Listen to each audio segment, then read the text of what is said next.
Hi everyone, welcome to Great Glen Yoga. My name's Rachel and today I'm going to take you through Yin Yoga for Beginners Part 2.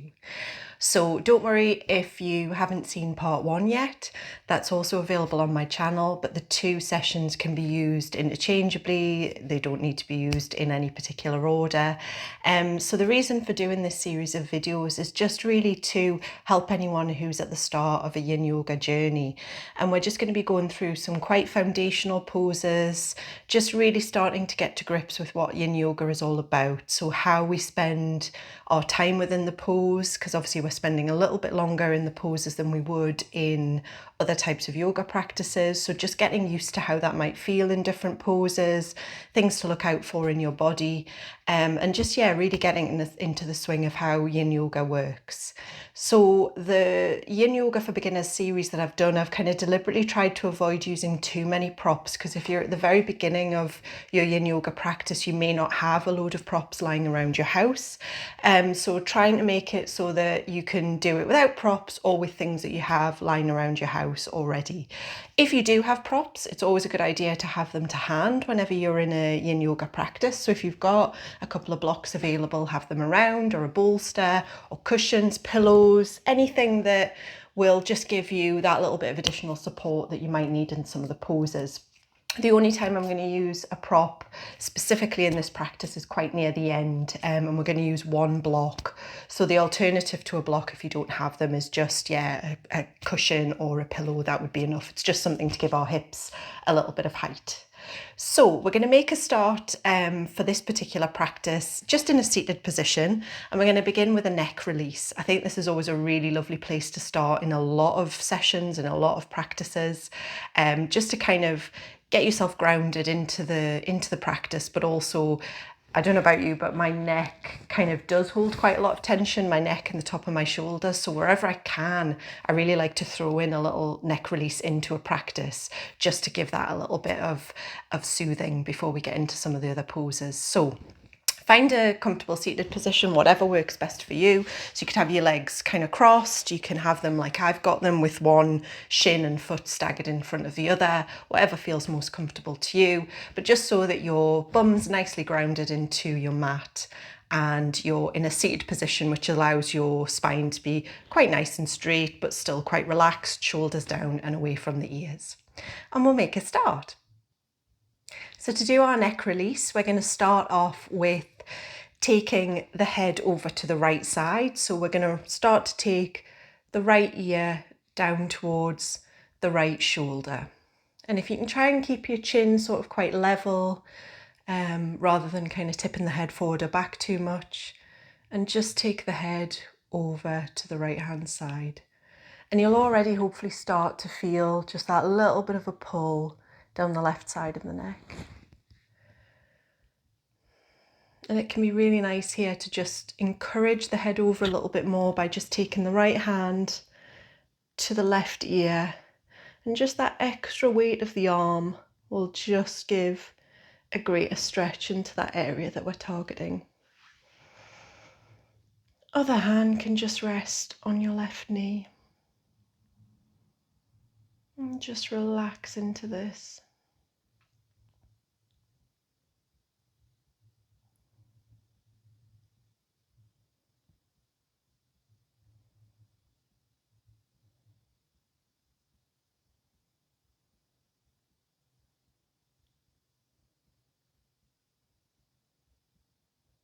Nice deep breaths.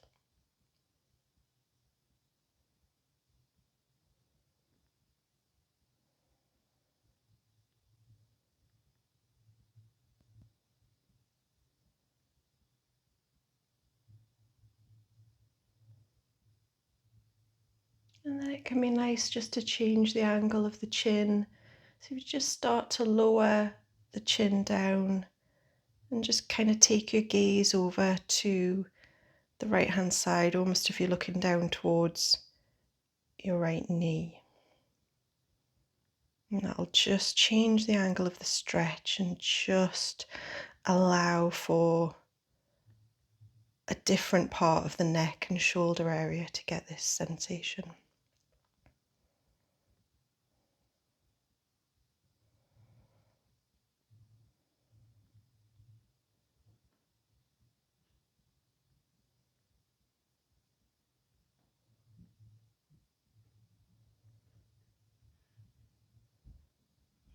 just going to take the hand to the back of the head and just encourage the chin to come to center, head bowed, and then we'll raise back up. Just give your shoulders a little bit of a shrug, just to feel the effects of that on the left side of your neck. And we'll come on to the other side. So this time we're going to take the left ear to the left shoulder. And again, just kind of keep the chin as level as you can to begin with.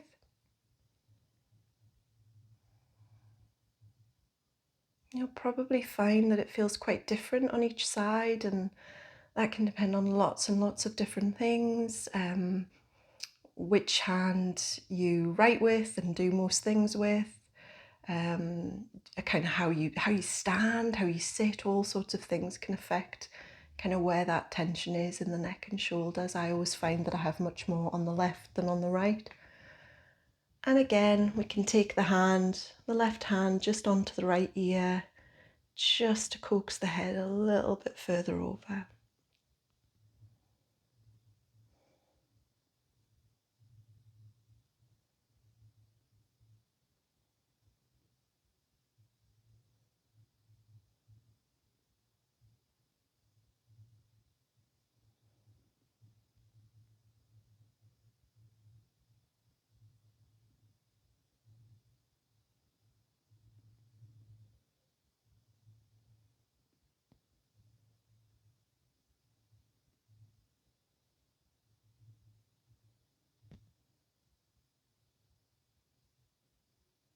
And as before, just changing the angle of the chin there to look down towards the left knee.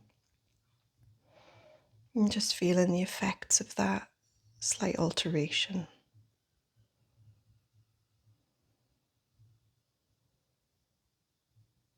And change in sensation.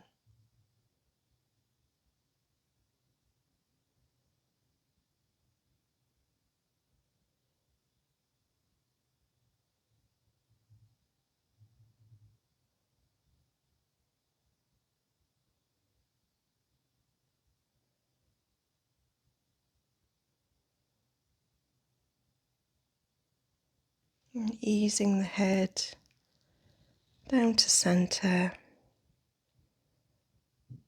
and rising back up. And again, we'll just give the shoulders a little bit of attention there. So if you shrugged them backwards last time, let's bring them forwards this time.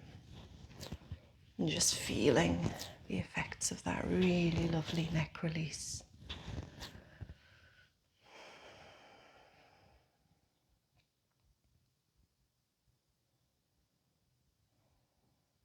For our next posture, we're going to come down onto the belly. So just gently ease your way down.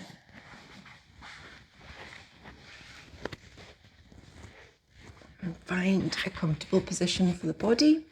We're going to do a quad stretch here. So we're going to begin on the left side so that you guys can see what's happening. So we're going to take the right arm in front of me, curl the left leg towards the bum, reach round with your left hand and just capture wherever you can. You might be holding the ankle, the foot, just grab hold of whatever part of the foot or ankle that you can, pulling that in towards the glute. And then we're going to just use this right arm to be our little pillow for this session. So take the forehead down, or you can tilt to the side. And just feeling that lovely pull on the leg. Keeping the arms straight, because what we're just trying to do is to allow that leg to kind of bounce back a little bit, which will encourage the stretch. And relax.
release the hold of the left foot. Let the foot come back down to the floor. Take your left hand in front of you and just pause here before we go to the second side.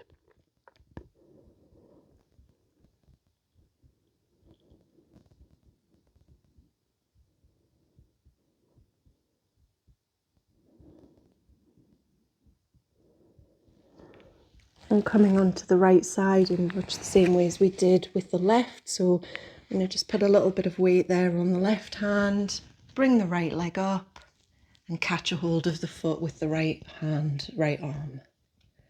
Just find a comfortable way of holding onto that foot, bringing it in towards you, and then just melt down onto that left arm, either forehead and facing down to the mat or just tilted over to the right.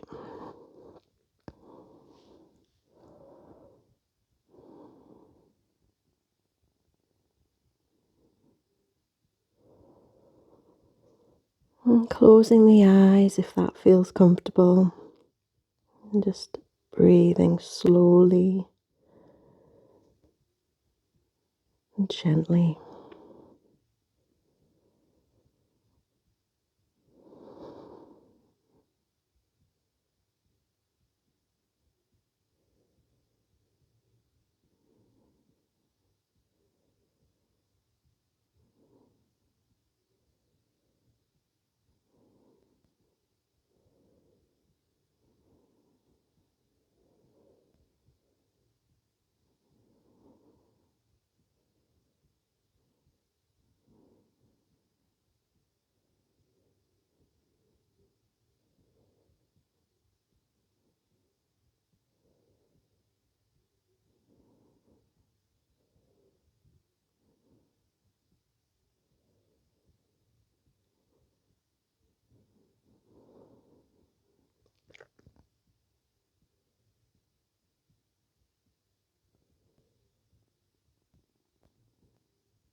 And release the hold on the right leg.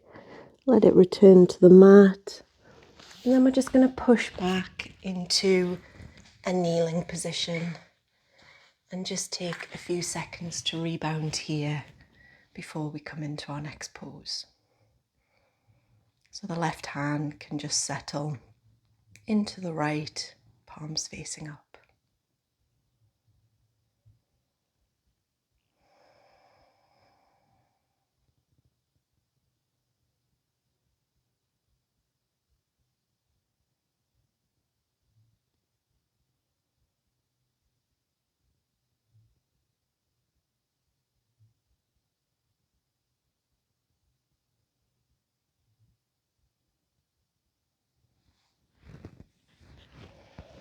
Sit over to the side and swing your legs out in front of you. We're going to come into caterpillar pose now. It's probably one of my favourite poses in all of Yin Yoga. I just think there's just so much value in this pose. It does so much for so much of the body. You know, it can feel like quite a simple pose, but actually the effect it has on the full body is really quite significant. So we're just going to have our legs out in front of us. If you've got a slight bend in the knees, that's absolutely fine. If you want to even pop a pillow or a bolster under the knees at any point, that's great. If it doesn't feel comfortable to have the legs particularly flat against the mat. And then we're just going to drape our body over the top of the legs, and really it is about draping. You know, we're not doing anything that's going to involve any significant muscular effort. We're just going to allow the body to fold forwards. And the great thing about this is you go as far as you go. There's no kind of zenith that you're trying to reach where this is the place that the pose makes sense. However much you're folding forward is the pose making sense for you. And it can really depend on so many things how far you come forward. I'm filming this in the morning, so my body will be slightly stiffer, not quite as flexible as it might be later in the day. So I might expect to come forward a little further later on today, but this is lovely for now. And I'm feeling that gorgeous stretch up the spine, down the backs of the legs, closing down the eyes and just enjoying this lovely fold. And forward folds generally are really nourishing, really soothing poses, and I think this one probably is the most soothing of them all. And your hands can be on the mat, they can be on the legs, and just have your palms facing up, and that way we're not kind of tempted to try and pull ourselves further into the pose than feels comfortable for us. And then we're just letting ourselves go. And gravity will pull us a little further into the pose the longer we're here. And as I said, you end up in the part and position of this pose that is right for you. Just let everything go.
And we're going to come out of this pose as mindfully as we came into it.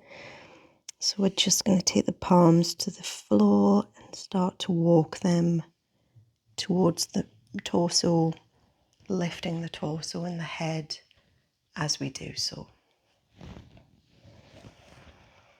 We're just going to rest here in staff pose, so just engage the legs a little more, toes up to the ceiling, placing the palms down beside your hips, and gaze goes forward.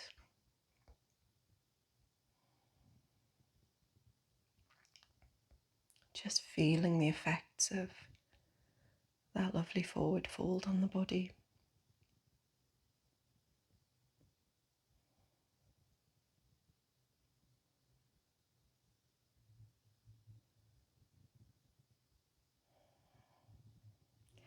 We're going to come down onto our backs for the last part of this practice. So as I said right at the start, if you do have a block, have that around next to you. And if you don't have a block, just grab a cushion, a pillow, something like that. That would be absolutely fine for what we're going to do. So just have that close by, and then we're just gently going to come down onto our backs. And keep the feet flat on the mat for now, knees facing up towards the ceiling, and just find a place on your mat that feels comfortable. Just nestle those shoulder blades in. Just find a place where you can kind of melt into your mat. And we're going to come into supported bridge next. So that's where your block or your cushion is going to come in handy. So we're going to just press into the soles of the feet to lift the hips up and slide either the block or the pillow just under the sacrum. So that's the flatter part of your back, just before you get into kind of hips and bum area. So that'll just give you a nice flattish place to place your block or pillow.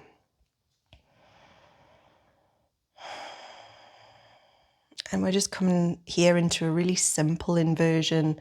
So our hips are going to be slightly higher than our heart and our heads here, but without kind of putting too much strain on the back. And obviously having the support of our prop is also going to really make this as comfortable as possible.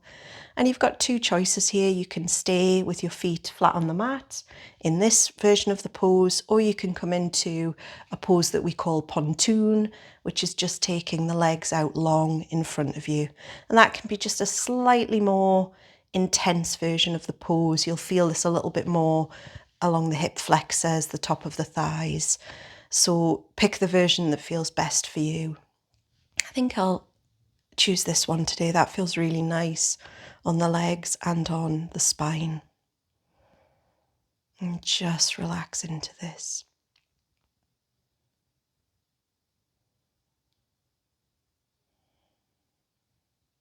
And let the hips feel heavy. The prop's going to do all the work for you here.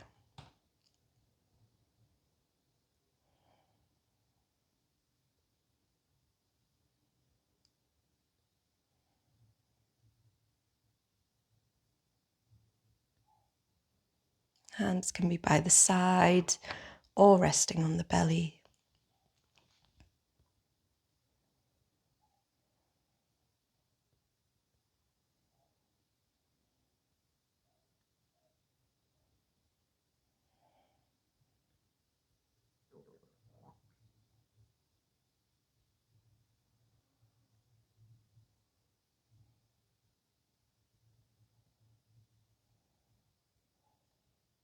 If you'd like to add a little bit more to this pose for the second part, you can take the arms up above you and just stretch them out.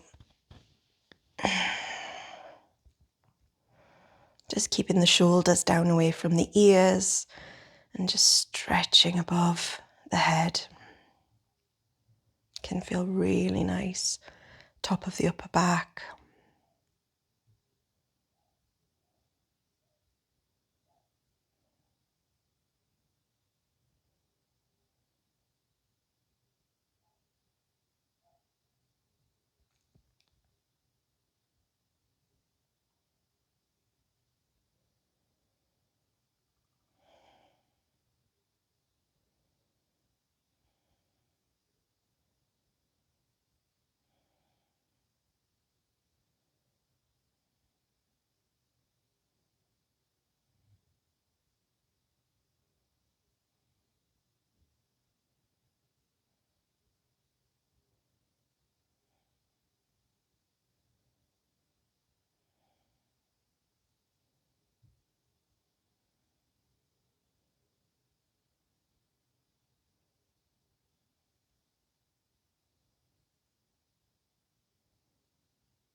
And if you had your arms above your head, just gently bring them back down. Take the feet back to the mat if you had your legs out long like mine. Press into the soles of the feet, lift the hips, and just remove the prop for now.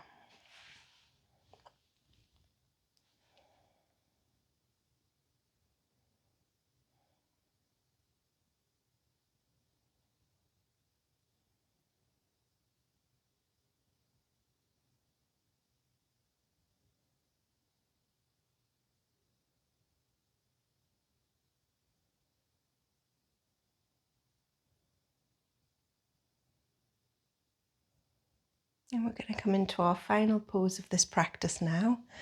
So the prop can go back off to the side. And we're going to just come into reclined butterfly. So just going to bring the soles of the feet together. Let the knees fall away to the sides. Arms by your sides, palms facing up.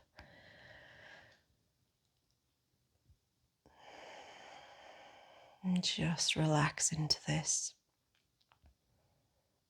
If the pull of the knees out to the side and the sort of the effect of gravity pulling them down feels a little much, then you can kind of grab blocks or pillows again and just put one under each knee just so that you've got that little bit more support for the legs. But if it's feeling okay like this, then just let the knees fall away.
And it's an easy route from here to Shavasana. So just going to lengthen the legs out. Just relax them, relax the toes, just let them fall away. And just melt into the mat.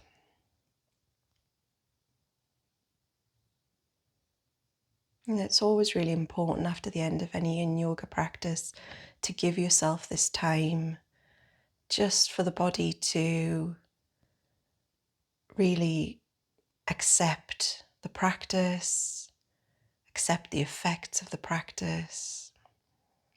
Give yourself just those few moments of relaxation and reflection before we join the real world again.